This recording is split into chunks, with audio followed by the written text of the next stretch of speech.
definitely have a problem. Today, we're going to be fixing the first annoyance of our Jeep, so we're going to call this our first actual modification. To explain the situation, we're going to start with a little bit of a story. After picking up the Jeep on the way home, we decided to visit a friend who was camping down a washboard road. Man, that was a terrible decision. Once the Jeep got onto the washboards, the reverberation from the fiberglass top was unbearable. We knew instantly at that point we needed to fix this problem. So we've decided to install the Hothead Headliners with the Assassin sound strips. Step 1 is to remove the Jeep top. As you can see here, we already removed the top of the Jeep. We would have shown this process, but there was a storm coming in and we didn't want to get the inside of the Jeep wet. Even though they are water resistant or waterproof, we decided that it'd be better to get it stored away while we worked on its headliner. Plus, I'm sure you've seen a Jeep top removed before in many other YouTube videos. This is what happens when you have a cat in a Jeep. The cat assumes the Jeep top is meant to be laid in and played in, until he sees something much more interesting. Even if you're not like us and don't have cute little fuzzy cats laying in the top of your Jeep, you're gonna want to clean the fiberglass top to make sure that you have proper adhesion through this process. Another important factor to note here is you're also going to want to make sure that the temperature in the installation area where you're installing this meets the specification of the specific Hothead headliners that you have ordered. We were doing this on a rather stormy day, so we made sure to keep that temperature in our garage nice and warm according to the specifications on our kit. As you can see here, we're actually not cleaning the Jeep top at this point. We are actually using a fine sandpaper that came in the kit to sand down the rough edges of the fiberglass top. Each kit will have specific instructions on how to do this, so please follow the directions in your kit. As you can see, we're going to be putting it where a lot of that adhesion stick is going to go to hold on the headliner itself. Just take your time here. It's not too big of a deal if you don't do it right, but it will help with the long-lasting stick of the Hothead headliners. Once you finish sanding, now you can move on to actually cleaning the fiberglass top. You're going to want to get all that fine dust off so that the adhesion strips stick and keep your headliner attached. The first thing I'm doing here before actually cleaning it with the appropriate cleaner is just actually wiping that fine dust off with a damp microfiber cloth. This really helps get a lot of that fine particle dust off and makes the process a lot cleaner. I do recommend doing this right after you sand. And of course, make sure that you get into all those little deep nooks and crannies to make sure that you get all that fine dust. I won't lie, the next part is really the sucky bit of this process. So for this step, you're going to be using acetone. And honestly, I am not a fan of using acetone. It really doesn't hit my sinuses well. You're going to want to use this in a well-ventilated area. In our case, we cracked the side door and put a fan out. I would rather have the heat going, keep the fiberglass top warm, but I would rather keep my health instead of breathing in all that acetone fumes. So please make sure to do this in a ventilated area. And as I said, acetone is the not fun process that you have to go through to get this installed.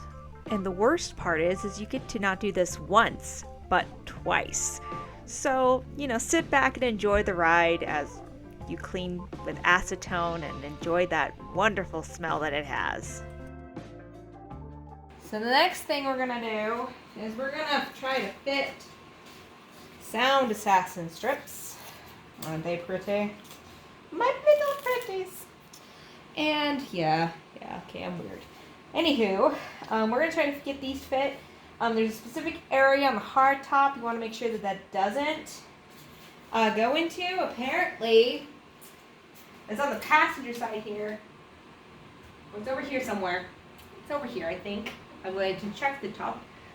But that's where your satellite radio is, and apparently you don't want to cover that up. Otherwise, no more radio for you. So, we're going to work on these bad boys.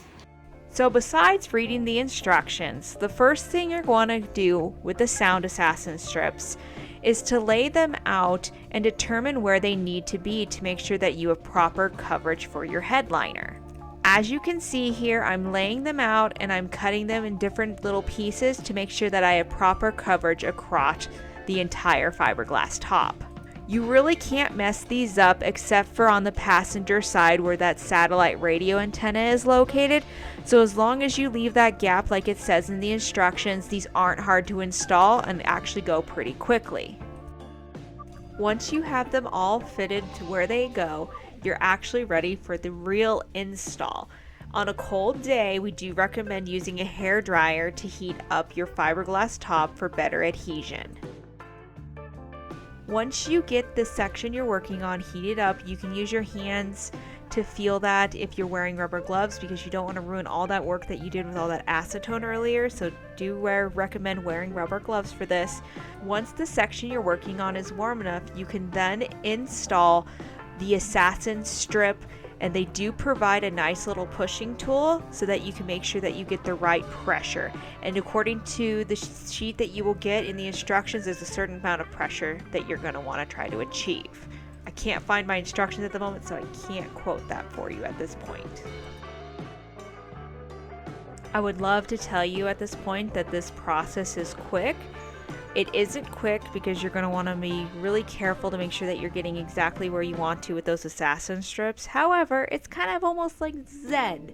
You get into the groove of it, it's not too bad. If you have bad knees, you might want to have some sort of knee pad under your knees or something of that nature. But overall, the process is a little tedious at points, but it's not too terrible. It's not hard. It's something that's really easy that just about anyone can do.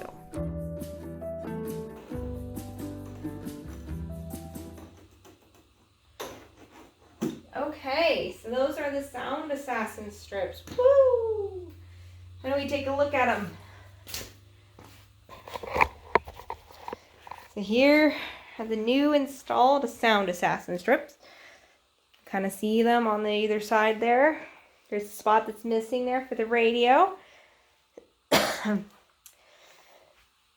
You can see I kind of cut my pieces to kind of curve. You can just piece them together if you'd like. You don't need to cut them. I just decided to cut them. But now we can move on to the actual installation of the panels themselves. Yay! After all that, you are finally ready for the panel install. Woohoo! I am going to start these ones here. See, these are the front panels. And I'm going to start with them just because I think they'll be a little easier to handle on just myself. I did put some frog tape on them so you can kind of see where so I know where to put the pounds of pressure. Apparently you need to put about 20 pounds of pressure to make the 3M adhesive go well. So I'm still going to heat up the hard top first before I start pressing on them, just to make sure, because I don't want to, the temperature for installation is anywhere above 65 degrees, preferably above 80. And we are obviously not above 80 today. We are outside temperature is around 65, but I'm trying to make sure that it's a little bit, warmer, so make sure we have permanent adhesion. As you can see here, I'm heating up the other section of the fiberglass top to allow proper adhesion of the actual headliner itself. Now, you're going to want to put about 20 pounds of pressure on this according to the instructions, and as you can see, we want to make sure that we're making sure that it's nice and warm to help that really stick. I do recommend using the frog tape or some sort of painter's tape so that you know exactly where to put that pressure. This takes a little more time when you're actually preparing your headliner, but in reality it's actually saving you a lot of money because you don't want these to fall off while you're driving, and you don't want them to have any issues with adhesion. As you can see, I'm pushing on where that frog tape is, which is exactly where the adhesion strip is on the back of that panel. So you're going to want to make sure to put enough pressure. It's kind of hard to tell how much pressure it is, so I'm just using my body weight here, and it seems to be enough. And from our experience of having the headliner on in the future, it is enough weight pressure for that adhesion.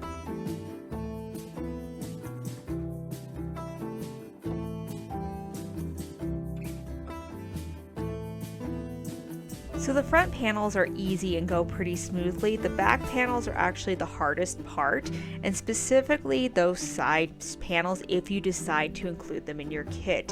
It is really hard to get that proper pressure on the side, and you're going to want to put in like a little bit of extra oomph into that. So the back is a little bit harder to do, so do spend and take your time on this section.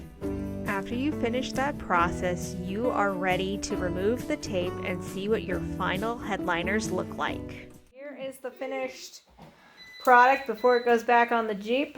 Tomorrow. We're doing it tomorrow because it's late.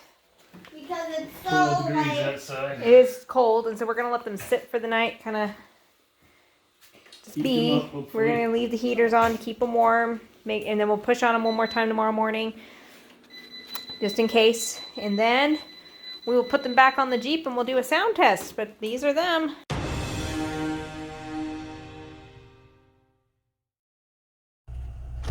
So what do you think? Was it worth it? It's worth it, but it's still not perfect. It's perfect. For a child and a wife, it is. My ears are still off and it still reverberates some, but it's definitely worth it. It should come from the factory like this. It's definitely better off-road than it was. It doesn't have that whoop bump as bad. So still, if you're not a Jeep guy, you don't know yet until you buy a Jeep. And then you know you might not be a Jeep person. But it's good. I like it overall. It helps some. It's a Jeep Gladiator. Definitely help with the heating and cooling, I think. Well, you can definitely feel the temperature difference. Like, it's not like it doesn't get, it's about the same as it should be, and not like I think Inferno. we just get me some foam all the way across, and then you cut it and glue it to these, and glue it on the outside, and then soundproof everything to make it quiet like a Tacoma or a Ranger or a Colorado. It'd be perfect. It's good though, they're nice. It helps reverberation-wise and heat-wise, I'd say. Are we gonna go get some pumpkins? And we're gonna go get some pumpkins. Huh? So note to everyone, if you take it off-road without these, you're gonna be asking for it. You'll be like whoop, whoop, whoop, whoop. So if you get a Jeep, you want panels. A Jeep Gladiator. Yeah, you want these. They help. Or a Wrangler. Not as much as you'd think, but they help. Or a Wrangler.